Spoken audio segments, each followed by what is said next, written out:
À quelles conditions précises, concrètes, des soldats, des militaires français iraient se battre en Ukraine? Est-ce que c'est parce que l'armée russe ferait... C'est une force de paix.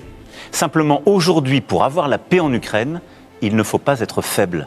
À quelles conditions précises, concrètes, des soldats, des militaires français iraient se battre en Ukraine? Est-ce que c'est parce que l'armée russe ferait une percée décisive sur le front? Est-ce que c'est parce qu'une ville clé, Odessa, par exemple, serait sur le point de tomber?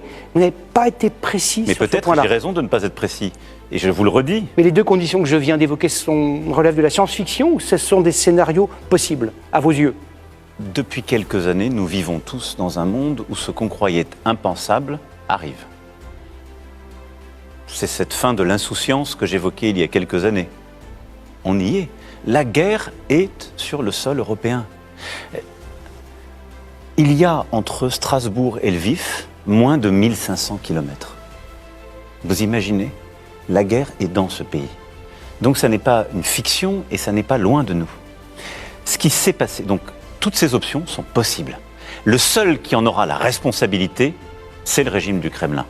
Ce ne sera pas nous. Jamais nous ne mènerons d'offensive. Jamais nous ne prendrons l'initiative. La France est une force de paix. Simplement, aujourd'hui, pour avoir la paix en Ukraine, il ne faut pas être faible.